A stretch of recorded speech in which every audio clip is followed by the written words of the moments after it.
Всем хай, милые!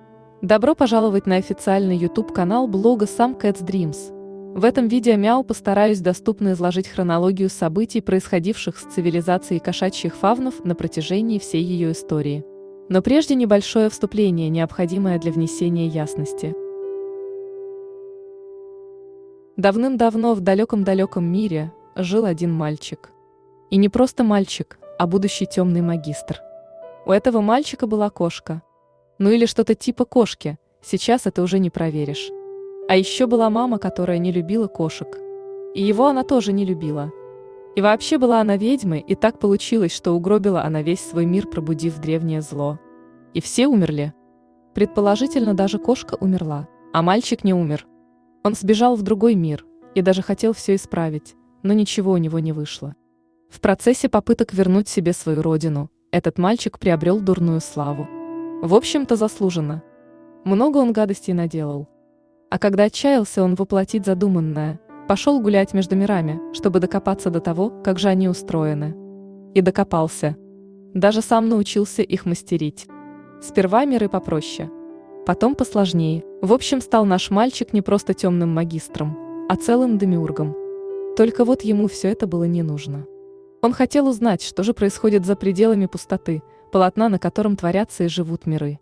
Но, увы, это полотно пальцем не проткнешь и на гвоздь не повесишь. Тогда-то он и задумал сделать то, что до него пытались сделать многие. Дырку. Нет, не просто дырку, а дырку с большой буквы.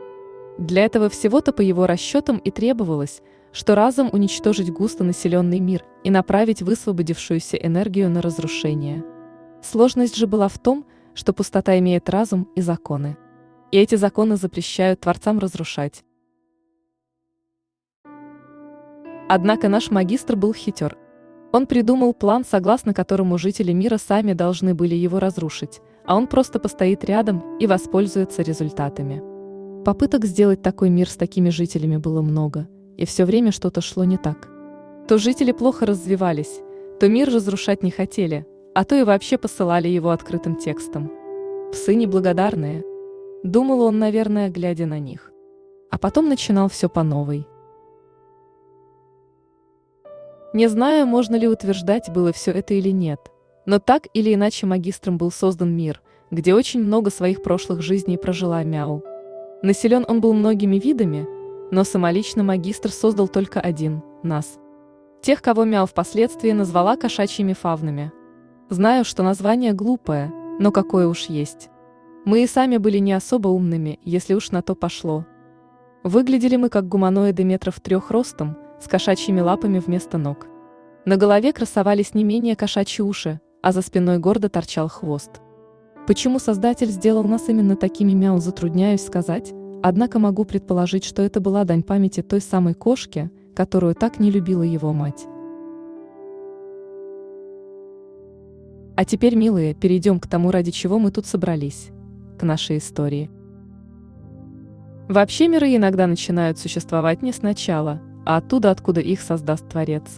То есть до нашего появления в мире определенно что-то происходило.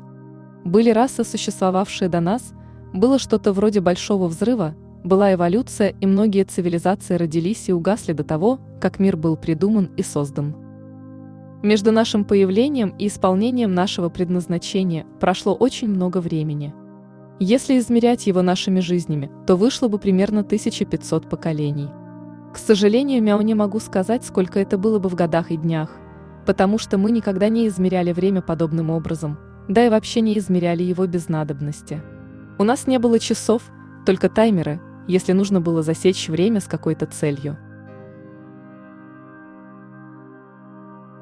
Первый город старших был построен, когда стало очевидно, что уживаться с шумными и гиперактивными молодыми кошками, кошкам пожилым, очень трудно. Сперва они стали жить на границах поселений, а потом, поскольку поселения эти границ в общем-то и не имели, каждая стала смещаться в свою сторону. В распоряжении младших оставались территории около нетронутых лесов, а старшие предпочитали занимать территории, обжитые младшими. Первым городом поселения старших стали тогда, когда старшие из нескольких поселений занялись возведением места для общего проживания.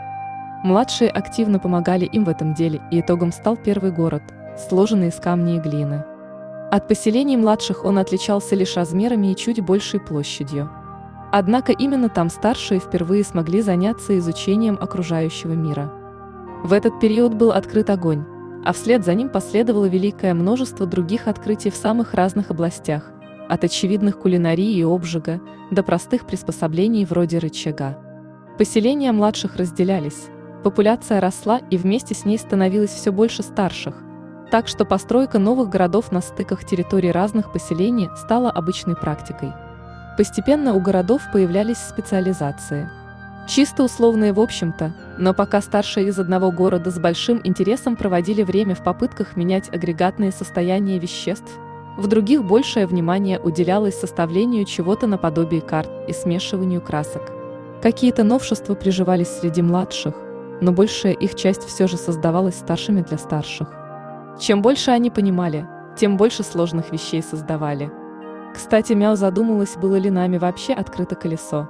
И да, было, хотя ни один наш историк не сказал бы как и когда. Мяу же на правах наследницы всей памяти того мира, могу раскрыть эту тайну. Колесо было открыто сразу несколькими старшими, однако никакого фурора оно не вызвало, потому что грузы мы привыкли таскать на себе. По этой причине о колесе забывали и вспоминали еще не раз, пока оно наконец не пригодилось нам в механике и для доставки особо тяжелых грузов в период, который можно было бы назвать прединдустриальным. В определенный момент вся планета была изучена и обжита. Тогда мы в первый и последний раз столкнулись с угрозой перенаселения, но благодаря разумному контролю рождаемости со стороны старших, ситуация была решена. Однако такое решение было некомфортным, и встал вопрос о том, что нам не хватает места для полноценной жизни. Именно тогда старшие впервые задумались о космосе и о том, что он вообще из себя представляет. Да, вы правильно поняли, мы научились плавить металлы, открыли аналог электричества, начали пользоваться чем-то, что справедливо можно было называть компьютерами, однако звездное небо находили чем-то, что просто есть.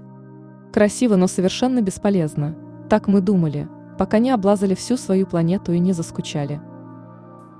Самым значимым открытием этого периода, безусловно, стало описание того, как работает речь, а также ее запись воспроизведения и передачи на расстояние.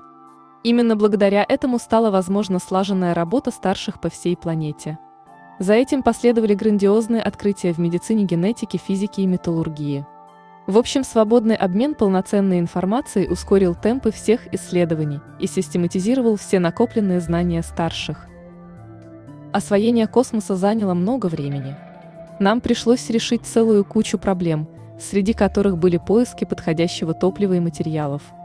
Параллельно велось изучение неба и было совершено множество открытий, таких как то, что наше светило является звездой, а луны хоть и выглядят аппетитно, но все же состоят из камней и пыли. Пока изобретатели трудились над решением интересной задачи о том, как оторвать от Земли что-нибудь так, чтобы оно потом не упало, исследователи выяснили, что в обозримом пространстве есть пригодные для жизни экзопланеты. Тут Мяу замечу, что в нашей собственной системе не было ни одной потенциально пригодной для жизни планеты, кроме той, на которой мы собственно и жили.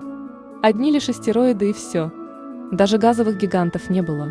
Видимо, из-за этого у нас никогда не было мыслей о том, как мы будем гулять в скафандрах почему-то вроде Марса и подстраивать негостеприимные планеты под себя.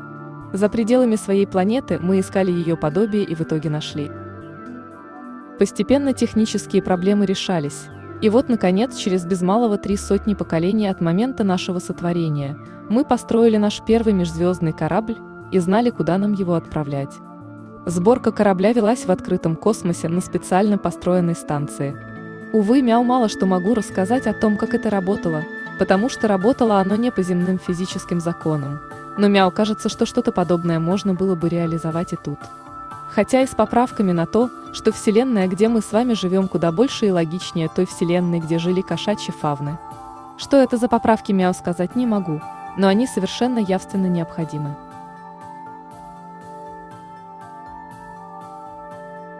В общих же чертах, без попыток вдаваться в законы нашей физики, устроено все было так. На орбите звезды была построена станция, черпающая энергию этой самой звезды. Эдакая личинка сферы Дайсона. Сооружение не занимало таких грандиозных площадей, однако этого и не требовалось. Оно имело приличную площадь и могло хранить гигантские запасы энергии. Эта энергия, в свою очередь, за краткий момент времени сообщалась установленному на корабле устройству, которое и производило необходимое для перемещения корабля искажение пространства. Это искажение отличалось от классического научно-фантастического представления об искажении пространства варп-двигателем. Вместо этого устройство на короткий момент стягивало две точки пространства в одну таким образом, что после того, как пространство распрямлялось, корабль оказывался на другой стороне аномалии и двигался по направлению к звезде за счет. Мяу, не хочу это объяснять, но это вписывается вроде бы в понятную физику, поэтому придется.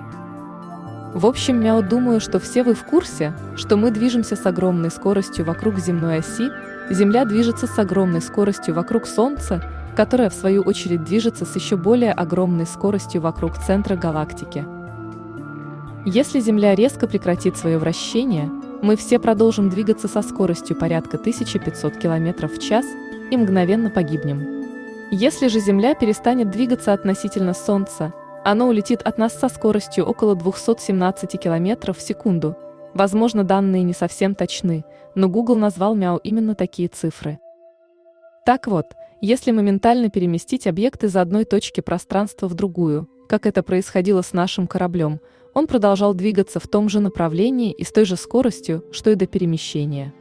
Этот эффект нужно было не только учитывать, но и использовать, чтобы после выхода из аномалии корабль продолжил двигаться в сторону цели. Малейшая ошибка в расчетах грозила экипажу вечным дрейфом среди звезд. И если вы думаете, что это была единственная проблема, то как бы не так. К сожалению, на тот момент мы не имели возможности сделать конструкцию цельной, то есть сделать так, чтобы корабль мог сделать свой рывок без импульса запускающей станции. Это значило, что для возврата домой необходимо было долететь до точки назначения и собрать аналогичную станцию там. Экипаж корабля состоял из старших. Хорошо сработанный коллектив из нескольких десятков особей, способный выполнить поставленную задачу, несмотря на полную изоляцию от других кошачьих фавнов. В итоге они успешно выполнили монтаж миниатюрной копии пускового устройства и послали в родную систему маяк с собранными данными, позволяющий наладить уже более быстрое сообщение между двумя станциями. Первая колонизация была очень важным событием. Первым шагом в новые леса. Как и предполагалось, планета была пригодной для нашего обитания, несмотря на чуть большую гравитацию и обилие воды. Пожалуй, это место было похоже чем-то на Землю, но на более раннем этапе ее существования. Именно здесь мы впервые увидели моря и океаны, которых не было на нашей родной планете озер и рек. После тщательного изучения с орбиты, на поверхности были организованы первый город старших и первые поселения младших. Вместе с собой мы завезли привычные нам растения и животных, так как местные не могли обеспечить нас всем необходимым. Они представляли из себя нечто вроде грибковых губок и червей, которые хоть и имели схожую с нами химию, но все же отличались от того, чем можно было бы прокормить крупных хищников.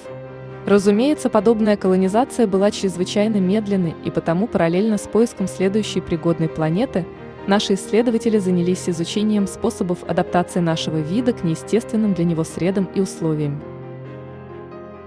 В последовавший за этим период мы нашли множество планет подходящих нам типов, и к ним отправились корабли первопроходцев.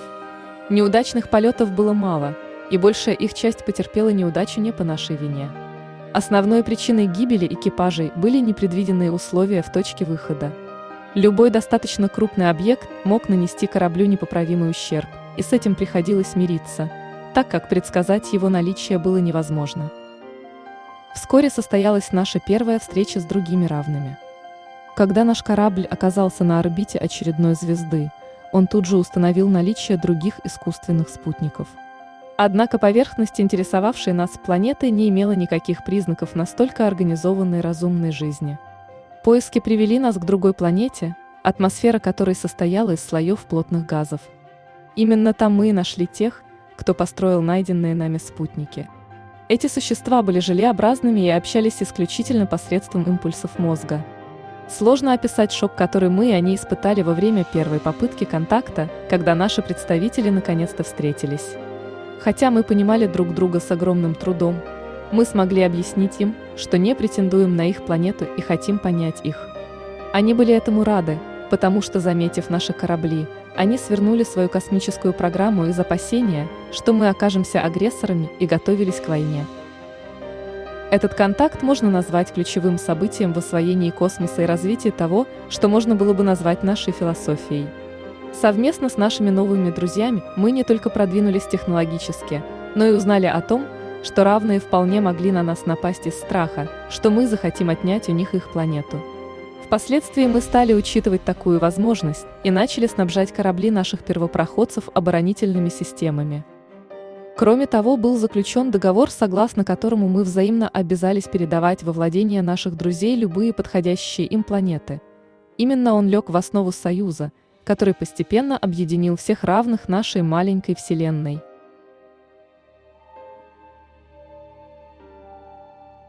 Дальнейшие контакты происходили с разной периодичностью, и не все они кончились хорошо. Так, в одной из перспективных систем мы встретили агрессивно настроенные корабли, и наши исследователи погибли. Судя по тому, что мы смогли пронаблюдать позже, внутри системы шла война за ресурсы и территорию. По-видимому, она кончилась трагически, так как больше оттуда никаких признаков жизни не поступало, а мы проверять не стали. Лишь много позже мы посетили это место и нашли одни руины. Однако встреч с мирными цивилизациями было все же больше. Ребята, похожие больше всего на рептилий, хоть и оказались весьма недружелюбными, но их заинтересовал обмен технологиями. А странные трубчатые твари теплого цвета дошли в своих исследованиях пространства дальше, чем мы, и оказались не против помочь с оптимизацией наших кораблей в обмен на приоритетное право колонизации открываемых нами планет.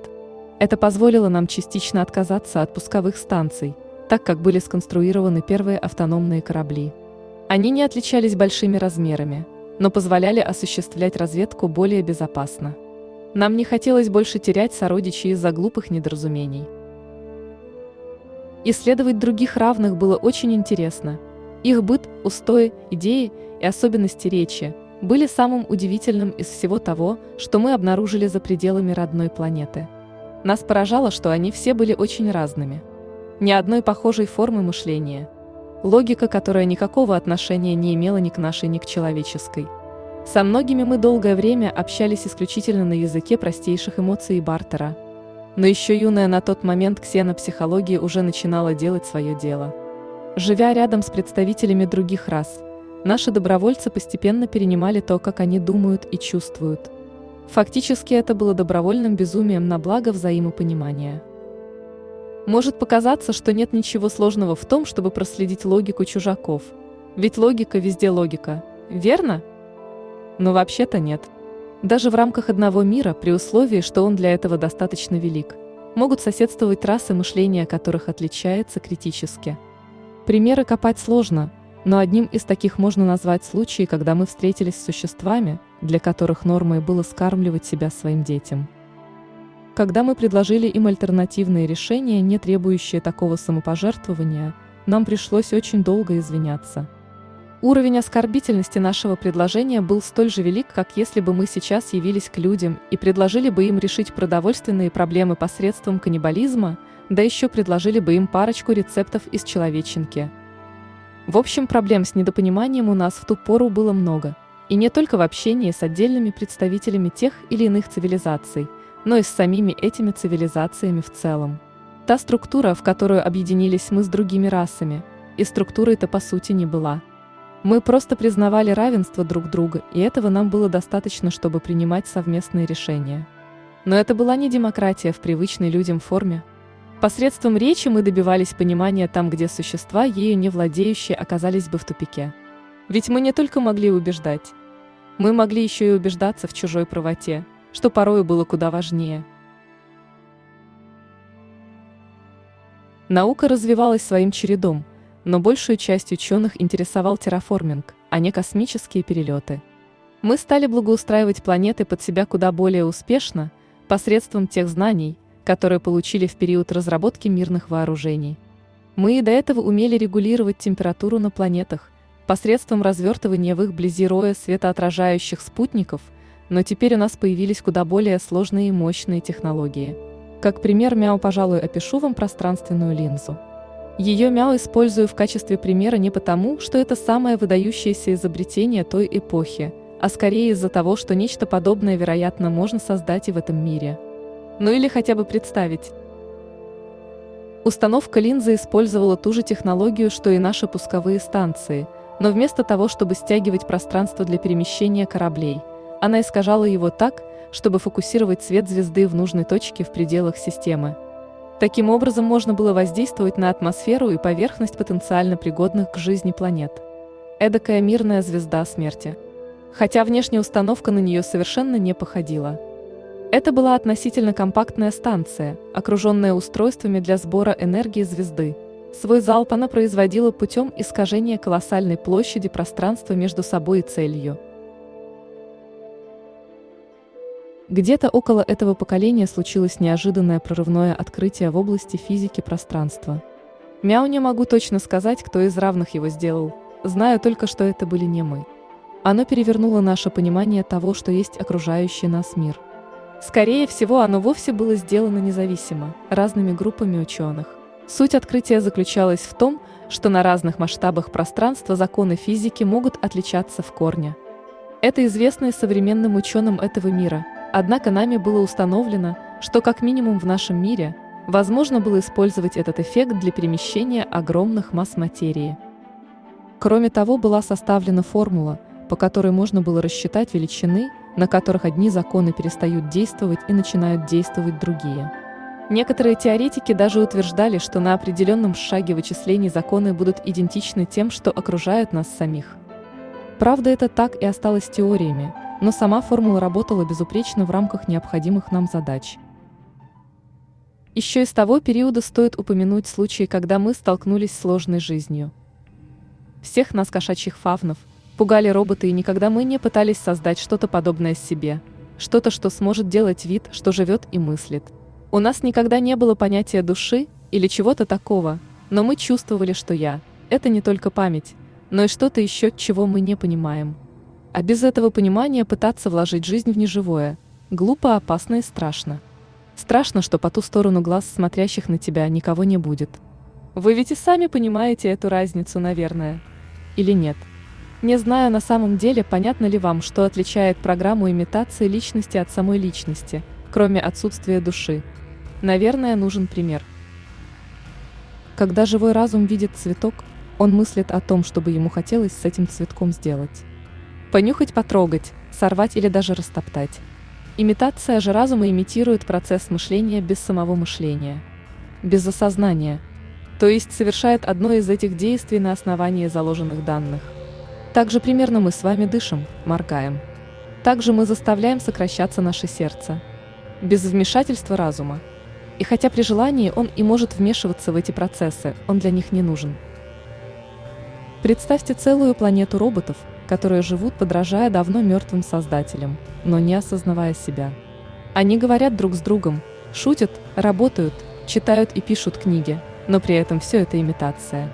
У них в головах нет личности. Они делают это тем же образом, которым мы заставляем биться свои сердца. И самое жуткое, что они это знают, но им совершенно все равно. Столкнувшись с ними, мы сперва не поняли, с чем имеем дело, а когда поняли, вежливо попрощались и убрались прочь. Благо, что они никак этому не препятствовали. Такого ужаса никто из нас до той поры не испытывал. Были споры на тему того, как нам поступить, но в итоге было решено, что несмотря на то, что по сути это просто вещи, мы не станем с ними ничего делать. Просто уйдем и отметим их планету непригодной для жизни, потому что не место жизни там, где вещи ведут себя словно живые. Но и не вправе мы были уничтожать то, что по сути является равным. Сейчас, копаясь в памяти мира, Мяу с удивлением узнаю, что среди них все же были те, у кого была сущность. Душа. Таких были считанные единицы, но они были. Мяу рада, что нам хватило разумности, чтобы оставить их в покое, а не пустить на металлолом. И все же Мяу бы предпочла, чтобы люди не пытались повторять подобное, ведь никогда нельзя сказать, что заполнит такой вот сосуд. Что оно будет чувствовать и как мыслить, оказавшись скованным этим сосудом. Развитие нашей физики было на самом своем пике, когда мы встретили первых, как бы это сказать. Представьте себе, что что-то угрожает всему, что есть дорогого в вас и вашем мире, но при этом эта угроза достойна сострадания. В общем, в одной из наших систем появились они. Были уничтожены все наши сородичи и вообще все равные. Попытки диалога провалились, а за той системой погибла еще одна, уже наших друзей. К счастью, происходило это не слишком стремительно, поэтому, когда они нанесли удар по следующей системе, мы защищались. Повторили попытки диалога. Снова и снова. Они ударили вновь еще сильнее. Было очевидно, что они разумны и организованы. И могут создавать, что для нас значило очень много. Такие существа для нас были неприкосновенны. Но это не мешало им делать то, что они делали. Наши союзники единогласно решили, что мы должны ударить сами, и мы не без споров признали, что они правы. Споры прекратились после того, как мы попытались наладить контакт с пленными особями, и наши специалисты один за другим сошли с ума, накинувшись на них с дикой яростью. Мы понимали, что поступаем неправильно, но другого выхода мы не нашли, и потому сделали то, что впоследствии нам пришлось повторить трижды. Геноцид равных. Для этой цели были использованы все новейшие технологии нашей и союзных рас. Одну за другой мы зачистили все их системы, не оставив там ничего живого. Впрочем, живого там и так было мало. Те из нас, кто участвовали в этом, назад не вернулись. Со слов других равных, они полностью перестали говорить после начала операции и по ее окончании направили свои корабли прямо в сердце звезды, а некоторые предпочли на полной скорости отправиться в межзвездный космос. Их поступок понятен Мяу. Чтобы сделать то, что они сделали, необходимо было перестать быть теми, кем они были. А тем, кем они стали, не место было среди равных. История об этой трагедии передавалась из поколения в поколение среди нас. Не ради какой-то морали, а просто потому, что нам нужно было обдумать случившееся, чтобы однажды найти способ исправить то, что мы сделали. Всего было 3 таких геноцида. Их итогом стала разработка того, что люди, наверное, назвали бы оружием мира. Мяу не могу детально описать все его разновидности, но итогом его использования всегда оказывалась полная изоляция жителей систем на их планетах, без возможности выйти в межзвездный космос. На проектирование и создание этого арсенала ушло много ресурсов, но в итоге все последующие конфликты заканчивались куда менее плачевно.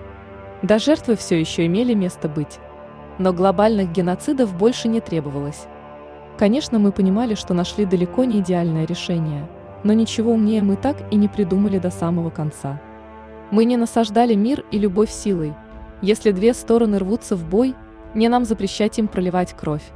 Но если речь шла о тех, кто понимает только язык войны и силы, мы пристально следили за тем, чтобы он не лез туда, где войне будут не рады.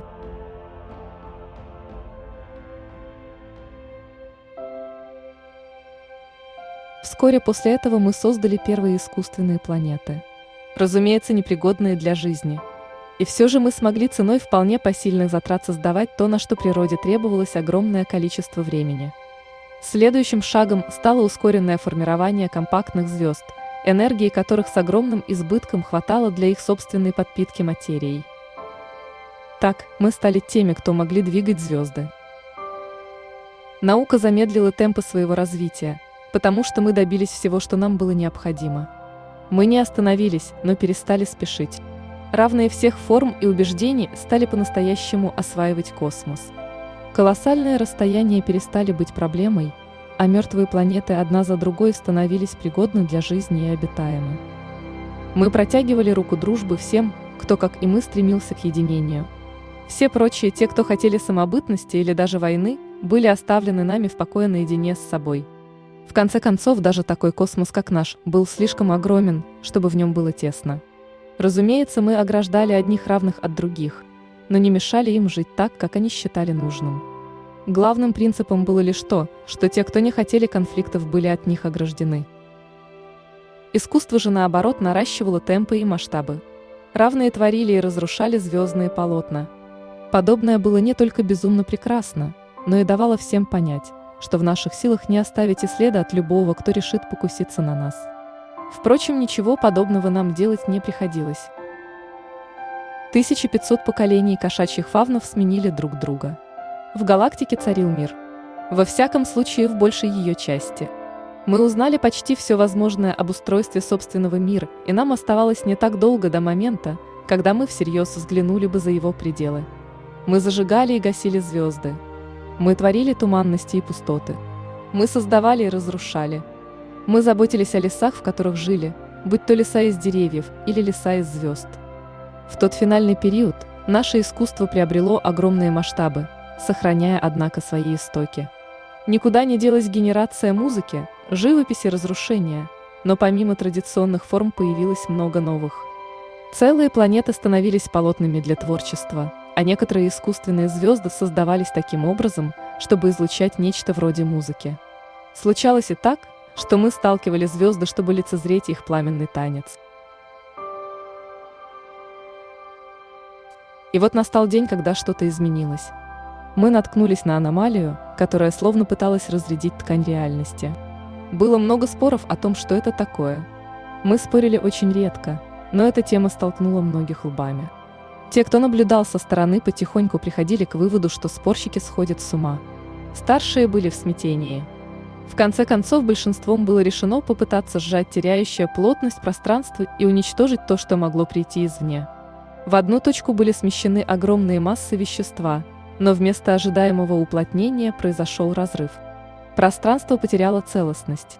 Мир начал гибнуть. Нет, это было вообще не похоже на те концы света, которые показывают в кино и которыми пугают всякие пророки. Не было огня с неба и великих потопов. Просто законы мира стали рушиться. Все начало терять смысл, порядок и логику. Куски пространства становились ничем. Пустотой. О том дне у Мяо остались очень четкие личные воспоминания.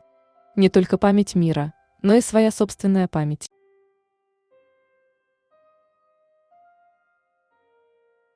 Мяу тогда проснулась рано, еще солнце не село, а Мяу уже была на ногах.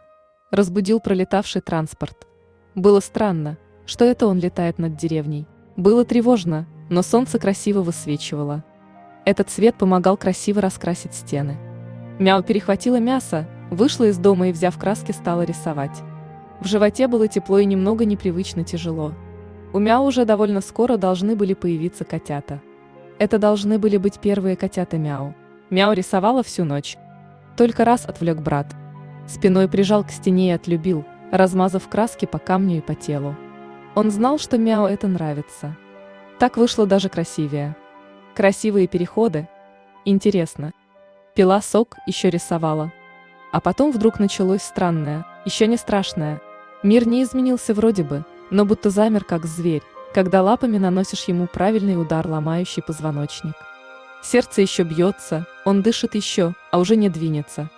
Разве что глазом поведет, глядя, как нож стремится к горлу. Вот и мир так же. Мяу ничего не поняла, смотрела по сторонам. Свет стал странным. Чувства стали странными. А потом кусок неба стал ничем, свет не светом и звук стал не звуком. Все сломалось. Мяу просто стояла. Не помню момент смерти, если он и был. Кругом черные липкие руки тянут куда-то вниз. Мяу вырывалась, кричала, хоть не было уже ни рта, ни тела, ни тяжести в животе. Мяу вырвалась и бежала. Ярость, ненависть, тьма, страх. Постепенно словно засыпала. Искала хоть кого-то родного. Мяу пришлось ломать себя, чтобы стать человеком. Отламывать, теряя важное, забывая важное, истекая в пустоту тем, что заменяет душам кровь, вдалбливать себя в тело, которое лишь очень условно походило на прежнее. Тело с мозгом, который мыслит совсем иначе, чем Мяу тогда могла бы представить. И Мяу смогла. Так кончился наш мир, и так началась человеческая жизнь Мяу. И именно так, Мяу, и хочу закончить это видео. Все, что было дальше, уже совсем другая история, которую вы можете прочесть у Мяу в блоге или подождать ее аудиоверсию. В следующем выпуске Мяу расскажу вам о физиологии кошачьих фавнов. Если Мяу смогла вас заинтересовать, не забудьте подписаться на этот канал, а также на блог Мяу ВКонтакте.